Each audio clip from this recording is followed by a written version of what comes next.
L'arche dans l'Ancien Testament est connue à la fois comme l'arche du témoignage et l'arche de l'Alliance.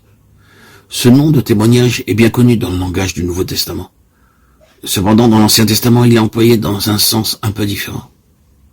Nous avons l'habitude d'entendre parler du témoignage de Dieu, du témoignage du Seigneur, du témoignage de Christ, du témoignage de Jésus. Dans l'Ancien Testament, le témoignage est en relation avec l'arche. Les 2 tables de pierre étaient le témoignage. Les tables du témoignage furent placées dans l'arche, et cette arche est devenue l'arche du témoignage. Exode 25, 16, 25, 22, 31, 18, Apocalypse 11, 19. L'arche fut placée derrière le voile, et ainsi ce voile a été appelé le voile du témoignage, Lévitique 24, 3. À cause des tables de l'arche et du voile, le tabernacle a été appelé le tabernacle du témoignage. Nombre 1, 50. Le témoignage, c'est la loi. Nous avons l'habitude d'associer ce terme de témoignage avec une profession de foi ou être un témoin. Mais nous oublions que le témoignage, c'est tout simplement Dieu. Dans le psaume 119, David déclare qu'il se réjouit d'obéir à Dieu, à ses commandements, ses lois, ses préceptes et ses statuts. Mais il dit aussi qu'il se réjouit de son témoignage. Ce témoignage, c'est le témoignage de la nature de Dieu.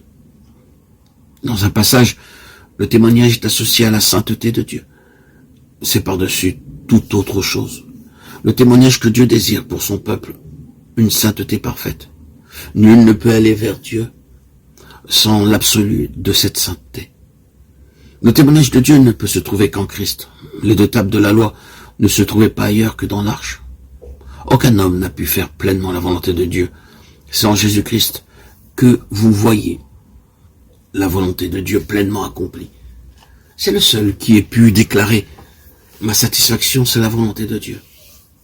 Les tables dans l'arche étaient le témoignage de Dieu, et non pas mon témoignage. Comment puis-je faire l'expérience d'un tel témoignage? Nous disons que nous sommes des témoins pour Christ. Nous pouvons être témoins en étant unis à Christ, en laissant sa volonté travailler en nous et à travers nous.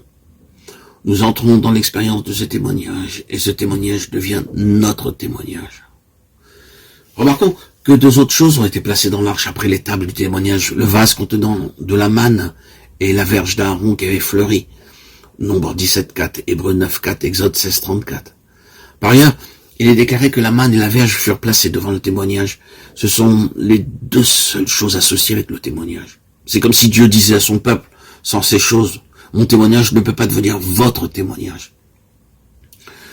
Nous voyons dans ces choses l'œuvre subjective de la croix, afin de nous rendre capables d'apporter ce témoignage. Ce témoignage, ce n'est pas ce que nous disons pour lui, mais ce que nous sommes en lui.